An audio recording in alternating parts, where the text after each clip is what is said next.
तो कंटिन्यू रखते हैं, हम ये ग्रेविटेशन के प्रॉब्लम्स ले रहे हैं, ठीक है, ग्रेविटेशन चैप्टर के।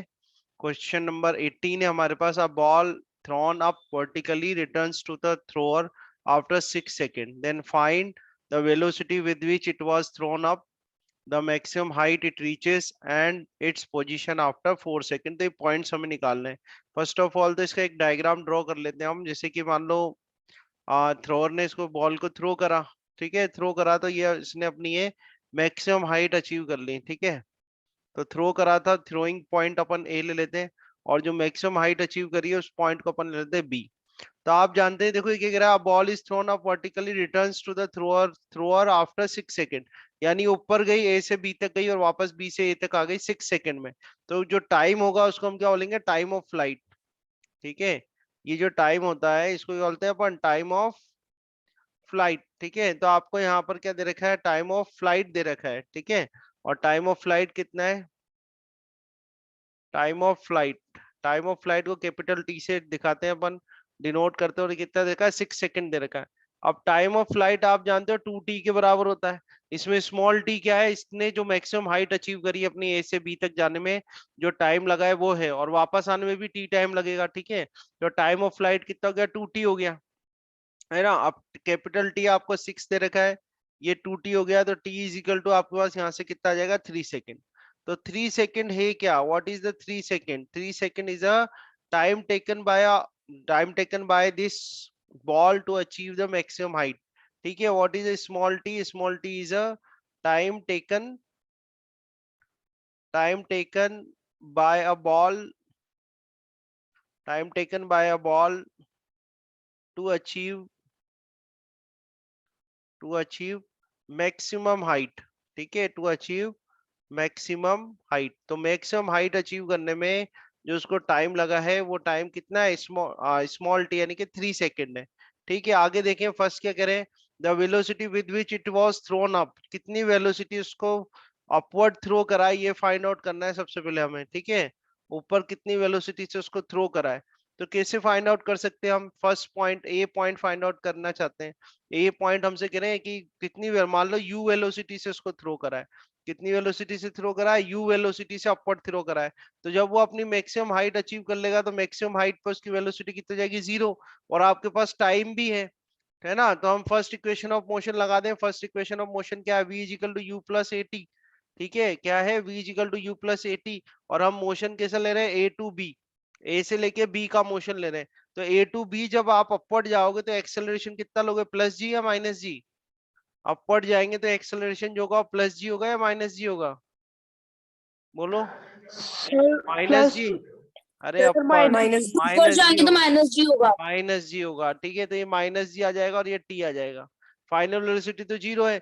यहाँ से आपको u फाइंड आउट करना है, तो u इज इक्वल टू कितना हो जाएगा, gt हो जाएगा। मान लो g अपन 10 ले लेते हैं, और t कितना है यहाँ पर, स्मॉल t कितना निकाला आपने, 3 निकाला। तो आंसर कितना आ जाएगा आपका, answer will be 30 metre upon second. आया समझ में, आंसर क्या बन जाएगा आपका, 30 मीटर अपॉन सेकेंड हो जाएगा। तो यहाँ से जो इनिशियल वेलोसिटी है इसकी, initial velocity will be how much, 30 metre upon second. तो पहला तो सॉल्व हो गया। सेकंड है मैक्सिमम हाइट। अब मैक्सिमम हाइट आप चाहो तो सेकंड लगा दो या थर्ड इक्वेशन लगा दो, दोनों से मैक्सिमम हाइट आ जाएगी। जैसे थर्ड इक्वेशन ऑफ मोशन हमारे पास क्या है, v square is equal to u square plus 2as है। तो फाइनल वेलोसिटी तो जीरो हो गई। इनिशियल वेलोसिटी आपने फाइंड आउट कर ली 30, तो 30 का स्क्वायर हो जाएगा प्लस 2। एक्सेलरेशन माइनस जी यानी माइनस का टेन लेंगे, और एस क्या है, इसकी हाइट है। एस क्या है, इसकी हाइट है। जब ये ए से बी तक जाएगा तो अपनी मैक्सिमम हाइट अचीव करेगा ना, उसको हमने एच से बता दिया। तो इसको आप सॉल्व करो, देखो कितना जाएगा, ये 30 स्क्वायर हो जाएगा, 30 स्क्वायर हो गया, देन माइनस ये 20 और h हो जाएगा, और ये जीरो कर देंगे अपन। यहाँ से h फाइंड आउट करेंगे हम, h is equal to how much, 30 into 30, ठीक है। एंड डिवाइड कर देंगे हम इसको 20 से, तो इसको कैंसिल कर दो, और 2 से 15 टाइम्स ये कैंसिल हो जाएगा। तो 45 मीटर आपका आंसर आ जाएगा। आया समझ में, किस तरह से सॉल्व करना है। तो ये बहुत मोस्ट इंपॉर्टेंट क्वेश्चंस मैं आपको करा रहा हूँ, आप अपने फिजिक्स के लिए इन्हीं की प्रिपरेशन कर लो अच्छे से, ठीक है। तो सी ऑप्शन अब फाइंड आउट करना है, इट्स पोजीशन आफ्टर 4 सेकेंड। तो पोजीशन ये सी वाला जो पार्ट है इसको अपन यहाँ ऊपर ले लेते हैं, ठीक है। सी वाले पार्ट को हम यहाँ ऊपर ले आते हैं। तो सी वाला पार्ट जो है इसका, सी कह रहे हैं पोजीशन आफ्टर 4 सेकेंड। तो देखो स्टार्टिंग के जो 3 सेकंड है, 3 सेकंड में वो कहां से कहां तक आ जाएगी, ए से बी तक आ जाएगी। ठीक है, देखो 3 सेकंड जो है, 3 सेकंड में मैक्सिमम हाइट अचीव कर रही है ना, तो 3 सेकंड में तो ए से बी तक आ गए। अब उसके बाद 3 सेकंड के बाद 4 सेकंड की बात करें तो 1 सेकंड में कैसा आएगा, ये डाउनवर्ड आएगा। मान लो 1 सेकंड में ये कहाँ जाता है, सी पॉइंट तक आ जाता है। ठीक है, बी से लेके सी तक आ जाता है। कितने टाइम में आ जाएगा ये, यहाँ पर अपन टाइम ले लेते हैं और ये टाइम को मैं T1 से बता देता हूँ। और T1 is equal to 4 second में से 3 सेकंड तो इसको मैक्सिमम हाइट अचीव करने में चले गए, इसके 3 सेकंड बचे 1 सेकंड। तो T1 इज इक्वल टू अपन ले लेते हैं 1 सेकंड। कितना है, 1 सेकंड। तो अगर हम यहाँ पर मोशन ले B2C, हम कैसा मोशन ले रहे हैं, B2C, आपसे पूछा क्या है इसकी पोजीशन। तो B2C अगर मैं मोशन लूं तो B2C में देखो मुझे डिस्टेंस निकालनी है। ठीक है, और डिस्टेंस निकालनी है। ठीक है, और टाइम मेरे पास है। तो टाइम मेरे पास है तो ये लगा दे S equal to u t plus half a t square. लगा दूं S equal to u t plus half a t square लगा देते हैं अपन। तो देखो हाइट मान लो बी से सी तक की जो हाइट है, बी से लेके सी तक की जो हाइट है वो कितनी है, H1 है। कितनी है, H1। तो एस की वैल्यू तो H1 आ जाएगी। अब यहाँ से यहाँ इसकी इनिशियल वेलोसिटी कितनी होगी, ड्रॉप कर रहे हो ना, बी से सी तक का कैसा मोशन है, डाउनवर्ड मोशन है। डाउनवर्ड इसको ड्रॉप कर रहे तो इनिशियल वेलोसिटी कितनी जाएगी, 0। और टाइम कितना लिया आपने, T1 प्लस 1/2, एक्सेलरेशन कितना होगा, प्लस का 10 होगा। प्लस का 10 रख दिया एंड टाइम, टाइम है आपका 1, तो 1 का स्क्वायर कर देंगे। तो यहाँ से आप H1 निकालो तो H1 इज इक्वल टू कितना जाएगा, 1/2, ये 10 हो जाएगा, 1 हो जाएगा, 2 5 जा 10 कर दो और आपके पास आंसर आ जाएगा 5 मीटर। तो देखो 5 मीटर आया। अब ये हाइट कितनी निकाली थी आपने, ये हाइट निकाली थी 45 मीटर। तो 4 सेकंड के बाद जो उसकी डिस्टेंस होगी, डिस्टेंस की मैं बात कर रहा हूँ, 4 सेकंड के बाद जो उसकी डिस्टेंस होगी कितनी हो जाएगी, पहले वो ए से बी तक जाएगा और फिर बी से सी तक आएगा। ठीक है, हम बात करें टोटल डिस्टेंस की। टोटल डिस्टेंस की बात करें अगर इसकी, तो टोटल डिस्टेंस कितनी होगी, टोटल डिस्टेंस पहले ये ए से बी तक जाएगा और फिर बी से सी तक आएगा। तो ए से बी तक कितना हो गया, 45 हो गया। और बी से सी तक कितना निकाला आपने, how much, 5। So it will be equal to how much, 50 metre. तो ये तो टोटल डिस्टेंस हो गई। और अगर इसकी पोजीशन निकालें अपन, पोजीशन फ्रॉम सरफेस, ठीक है, पोजीशन फ्रॉम सरफेस। तो सरफेस से पोजीशन कैसे निकालोगे आप, पूरा कंप्लीट तो 45 है, 45 में से क्या करें, 5 को माइनस कर दो। It will be how much, 40 metre. तो 40 मीटर यहाँ बॉटम से कहां पर होगी उसकी पोजीशन, 40 मीटर पे होगी। बोलो आए समझ में, बोलो यस नो, बताओ। Yes sir. क्लियर है। तो इसको अब यस सर। मैं फिर बोल रहा हूँ आपसे, आपको इन क्वेश्चंस की प्रैक्टिस करनी है अपने एग्जामिनेशंस के लिए। ठीक है, तो ये 18th क्वेश्चन हमने डन करा। 18th के बाद ले लेते हैं 19th क्वेश्चन। ये कह रहे in what direction does the bind force on an object immerse in a liquid act. तो अगर कोई भी ऑब्जेक्ट जो है वो लिक्विड में इमर्ज्ड है, ठीक है, लिक्विड में क्या है, इमर्ज है, तो उसका वेट कैसा एक्ट करता है, डाउनवर्ड एक्ट करता है। तो ये तो वेट हो गया उसका। और बायंसी फोर्स कैसा एक्ट करता है, अपवर्ड। तो ये एफ बी लिख दिया आपने, बायंसी फोर्स। ठीक है, so an object immerse in a liquid experiences buoyancy force in the upward direction. तो मैंने जो ये थ्योरेटिकल क्वेश्चंस हैं, थ्योरेटिकल क्वेश्चंस के आंसर्स आपको यहाँ पर दिए हैं। तो आपको अगर वर्डिंग्स में आता है क्वेश्चन करना है आपको, तो इस तरह से आप आंसर करोगे वर्डिंग्स में। Theoretically N object immerse in a liquid experiences buoyant force in the upward direction. ठीक है, थोड़ा सा जल्दी सॉल्व करते हैं क्योंकि काफी सारे क्वेश्चन है, फिर भी आपको डाउट होता है तो आप पूछ सकते हो। अब यहाँ पर बात आ रही है क्वेश्चन नंबर 20 की। Why does a block of plastic released under water come up to the surface of water. ठीक है, तो आपको यहाँ पर फ्लोट और सिंक की ध्यान रखना है कि भाई फ्लोट कब होता है ऑब्जेक्ट, ठीक है, और सिंक कब होता है, ये हमने पहले भी सॉल्व कर रखा है। तो फ्लोट कब होगा, जब वेट ऑफ अ बॉडी जो होगा वो लेस देन होगा बायंट फोर्स से। ठीक है, या फिर डेंसिटी ऑफ बॉडी जो होगी वो लेस देन होगी डेंसिटी ऑफ फ्लूइड से। तो इस केस में तो बॉडी क्या करेगी, फ्लोट करेगी।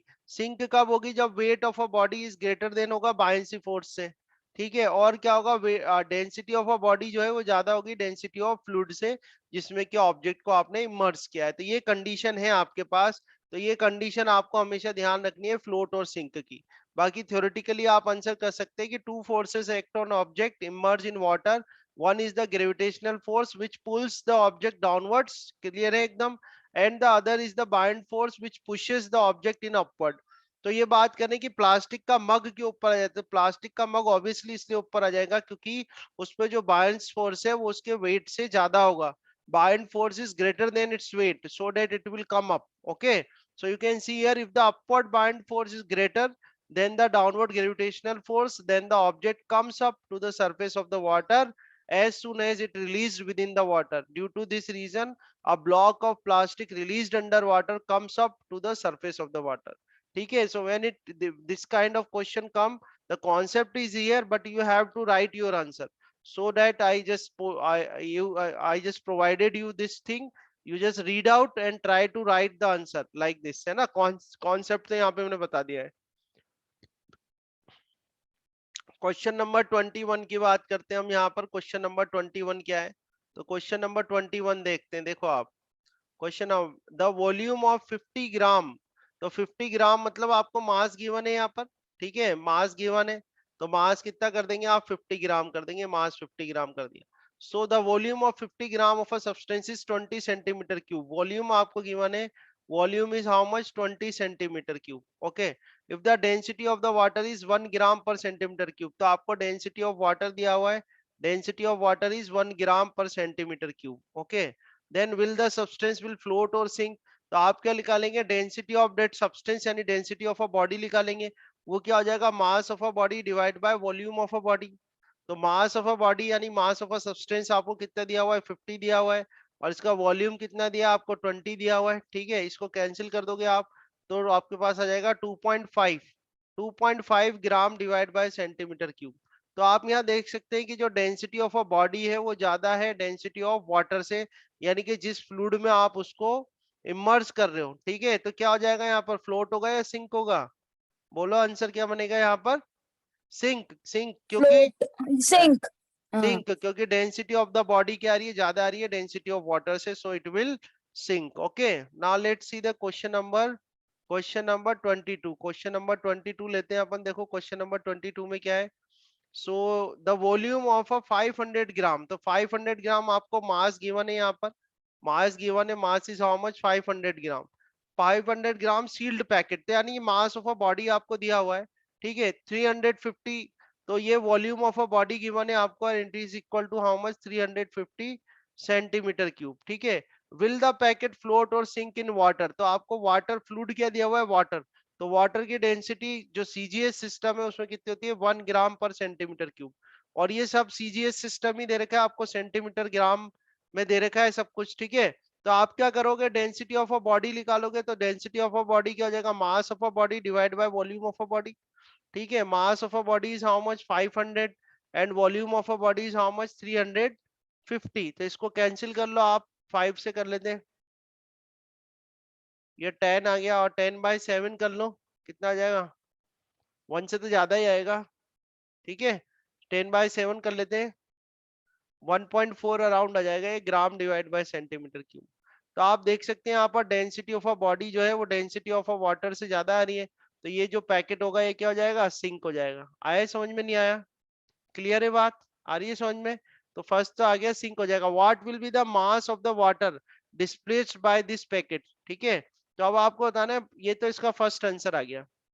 तो फर्स्ट आंसर आ गया, सिंक हो गया. सेकंड आपको बताना है कि भाई, सेकंड आपको बताना है कि what will be the mass of the water displaced by the packet, by this packet. तो मास ऑफ द वाटर निकालने, देखो हम क्या करेंगे? Density of water is equal to mass of water और डिवाइड बाय यहाँ पर क्या आ जाएगा? Volume displaced. ये जो साइन है किसका साइन है? वॉल्यूम डिस्प्लेस्ड का. ठीक है, वॉल्यूम ऑफ वाटर डिस्प्लेस्ड. ठीक है, तो आपको मास ऑफ वाटर बताने, तो mass of water is equal to क्या जाएगा? Density of water into volume of that liquid displace. तो आप देखो वो बॉडी जो है वो सिंक हो गई, पूरी की पूरी इमर्स्ड हो गई. तो उस बॉडी का जो वॉल्यूम होगा उतना ही वॉल्यूम ऑफ वाटर जो है वो डिस्प्लेस्ड होगा. आई बात समझ में? उस बॉडी का जो वॉल्यूम होगा उतना ही वॉल्यूम ऑफ वाटर जो है आपका डिस्प्लेस्ड होगा. तो यहाँ से डेंसिटी ऑफ वाटर कितना है? 1 है. और वॉल्यूम ऑफ, देखो पूरा का पूरा बॉडी जो है वो इमर्ज्ड हो गई वाटर के अंदर. तो जो वॉल्यूम ऑफ वाटर डिस्प्लेस्ड होगा वॉल्यूम ऑफ दिस बॉडी के बराबर ही होगा, यानी कि 350 होगा. ठीक है, तो यहाँ से आपका आंसर जो बनेगा, योर आंसर विल बी 350 ग्राम. कितना आ जाएगा आपका आंसर? 350 ग्राम. ठीक है, so this is the answer of question number 2. Now there is one more question. Write the differences between mass of an object and its weight. तो mass of an object और उसका wait जो है उसके बीच के difference लिखने हैं। तो डिटेल तो अपन ने स्टडी कर लिया अपने लेक्चर में, यहाँ पर आप देख लें differences. Mass is the quantity of matter content in the body, ठीक है। Weight is the, what is the weight? Weight is the force of gravity acting on the body, ठीक है। सेकंड क्या है? It is the measure of inertia of the body, it is the measure of gravity. Third point is mass is a constant quantity but weight is not a constant quantity, it is different at different places. Because why? क्योंकि weight का जो formula होता है W is equal to क्या होता है आपके पास? mg होता है। तो यार इसमें g भी आता है, g वेरी करेगा तो W भी वेरी करेगा। Then it only has magnitude, but इसमें क्या है? मैग्नीट्यूड और डायरेक्शन दोनों है। इसकी एसआई यूनिट किलोग्राम होती है और वेट की एसआई यूनिट क्या होती है? Newton. So these are the differences between mass and weight. Okay, now there comes one more question which is calculative question, ठीक है। कैलकुलेटिव क्वेश्चन है तो मैंने इसलिए आपको यहाँ पर कैलकुलेशन प्रोवाइड करी है। इसमें क्या दे रखा है? why is the weight of an object on the moon is 1/6 its weight on the earth? ये कह रहे हैं कि wait of the object, moon पर जो वेट होता है ऑब्जेक्ट का वो 1/6 टाइम्स क्यों होता है अर्थ के, ठीक है। तो इसके लिए आपको क्या करना पड़ेगा, ये सॉल्यूशन हम करते हैं। तो इसमें आपको ग्रेविटेशनल फोर्स निकालना पड़ेगा, ठीक है। ग्रेविटेशनल फोर्स निकालना पड़ेगा। देखो यहाँ पर हमें क्या दे रखा है कि let M E is the mass of the earth and small m is the object on the surface of the earth, ठीक है। आर ई क्या? रेडियस ऑफ द अर्थ है। Now according to the universal law of gravitation weight of the object on the surface of the earth is given by, तो weight देखो weight है क्या? Actually wait होता है जो object के ऊपर जो ग्रेविटेशनल फोर्स, अर्थ जो फोर्स लगा रही है किसी भी ऑब्जेक्ट पर, जो ग्रेविटेशनल फोर्स लगा रही है वही तो उसका वेट होता है। तो ग्रेविटेशनल फोर्स का फॉर्मूला अपने पास है ना, ग्रेविटेशनल फोर्स का फॉर्मूला क्या होता है? एफ इजिकल टू जी, और यहाँ क्या आ जाता है? m1 m2 divide by m1 m2 divide by r square आ जाता है। यही ग्रेविटेशनल फोर्स का फॉर्मूला है। तो हमने ग्रेविटेशनल फोर्स ही क्या होता है? वेट होता है। तो जी तो ये आ जाएगा, मास ऑफ अर्थ आ जाएगा, फिर मास ऑफ अ बॉडी आ जाएगा और रेडियस ऑफ अर्थ का स्क्वायर कर देंगे, ठीक है। तो ये तो बात हुई अपनी अर्थ के लिए। अगर मून के लिए करेंगे तो क्या होगा? तो यहाँ पर मास ऑफ द बॉडी तो सेम रहेगा, आप जानते हो जो बॉडी का मास है वो तो सेम रहेगा, चाहे अर्थ ले चाहे मून ले। तो मास ऑफ अ बॉडी तो सेम रहेगा, पर यहाँ मास ऑफ मून ले लेंगे, ठीक है। फिर इसको आप जब सॉल्व करेंगे, कैलकुलेट करेंगे, उसके बाद देख लेना आप, ये सारी वैल्यूज मैंने यहाँ पर दे रखी है। Mass of earth, mass of moon, radius of earth, radius of moon, ठीक है। इसको जब कैलकुलेट करेंगे तो ये जो रेशियो आ रहा है आपके पास, weight of moon divide by weight of earth, this ratio comes out to be 1/6, ठीक है। So ultimately we can say that weight of any object on a moon is equal to 1/6 time of weight of that object on the earth, ठीक है। तो इस तरह से solution है इसका, ये है ना। नाउ ये क्वेश्चन ऑलरेडी पहले भी डिस्कस कर चुके हैं हम, है ना। Why it is difficult to hold a school bag having a strap made of a thin and strong? क्यों उसको होल्ड करना डिफिकल्ट है? तो डिफिकल्ट इसलिए होता है कि अगर उसकी स्ट्रैप थिन एंड स्ट्रॉन्ग होगी तो हम जानते हैं कि प्रेशर का जो फॉर्मूला होता है फोर्स डिवाइड बाय एरिया होता है। अगर हम कहें कि स्कूल बैग का जो वेट है उसको मैं कांस्टेंट कर दूं, स्कूल बैग जो है हमारा उसको हम उसका जो वेट है उसको कांस्टेंट कर दें, तो प्रेशर जो होता है वो एरिया के इनवर्सली प्रोपोर्शनल होता है, ठीक है। अब अगर आप थिन और स्ट्रॉन्ग वायर बना, अगर थिन और स्ट्रॉन्ग वायर का बना दोगे उसको, तो एरिया क्या होगा? रिड्यूस हो जाएगा। एरिया रिड्यूस हो जाएगा तो प्रेशर क्या हो जाएगा? इंक्रीज हो जाएगा। तो इतना प्रेशर एक्ट करेगा हमारे शोल्डर पर कि हमारा शोल्डर क्या करने लग जाएगा? पेन करने लग जाएगा। तो हम क्या चाहते हैं कि भाई जो वो आपने थिन एंड स्ट्रॉन्ग बनाया उसमें थोड़े स्ट्रैप बना दिए जाए। स्ट्रेप बना दे मतलब उसका एरिया इंक्रीज कर देता। अगर एरिया इंक्रीज कर दोगे तो प्रेशर क्या हो जाएगा? रिड्यूस हो जाएगा। प्रेशर क्या है? डिस्ट्रीब्यूट हो जाएगा, ठीक है। यानी कह सकते हैं प्रेशर एक पॉइंट पर ना लग के डिस्ट्रीब्यूट हो जाएगा, तो उससे हमारे शोल्डर में पेन जो है वो रिड्यूस हो जाएगा, ठीक है। तो इसका आंसर मैंने थियोरेटिकली भी प्रोवाइड किया है आपको। It is difficult to hold it is difficult to hold a school bag having a thin strap because the pressure on the shoulder is quite large. This is because the pressure is inversely proportional to the surface area on which the force acts. The smaller is the surface area, the larger will be the pressure on the surface. In the case of a thin strap, the constant force, the contact surface area is very small, hence the pressure exerted on the shoulder is very large, ठीक है। यही मैंने आपको यहाँ concept यहाँ बता दिया है, बट कॉन्सेप्ट से नहीं चलेगा काम। वहां थ्योरेटिकल क्वेश्चन जब आएगा तो पूरा थ्योरेटिकल ये आपको वहां पर you have to write this answer, theoretically. ठीक है, सो आई होप लॉजिक समझ में आ गया होगा, फिर इस तरह से आप इसको लर्न करें कि how to write in your examination these kind of questions. Now next question is what, next question you can see that, देखिए नेक्स्ट क्वेश्चन क्या है, what do you mean by buoyancy, buoyancy होता है क्या, what is the बायनेंसी। तो buoyancy क्या है, the upward force exerted by a liquid on an object immerse in it is known as buoyancy. whenever a object is whenever a object is fully or partially immersed in a liquid, then the liquid apply the upward force on that object, and that upward force is called upthrust or buoyancy। जो upward force लगता है उसको क्या बोलते हैं अपन, upthrust या बायनेंसी कहते हैं। ठीक है, when you try to emerge an object in water, then you can feel an upward force exerted on the object and which increases as you push the object deeper into the water। ठीक है, so you can write this answer that what is you mean by buoyancy। buoyancy is the upward force act on the object by a liquid when it is partially or fully immersed in it। okay, so this is your answer। now let's take another question, question number 3। okay, let's take this question, question number 3। Why does an object float or sink when placed on the surface of water। तो float और sink की condition मैंने अभी just थोड़ी देर पहले ही बात करी है आपको। These are the condition of float and sink। When the weight of a body is lesser than the buoyancy force, body will float, or the density of body is less than density of fluid, तो भी float करेगी। sink कब करेगी, जब weight of a body ज्यादा होगा buoyancy force से, या फिर density of the body ज्यादा होगी डेंसिटी ऑफ फ्लूइड से, जिसमें कि उसको पार्शियली या फुल्ली इमर्ज करा है। तो वो कंडीशन से theoretically you can write from here, this the answer is given here, if the density of an object is more than the density of the liquid, then it sinks in the liquid। this is because the buoyant force acting on the object is less than the force of gravity, मतलब कि उसका weight है ना।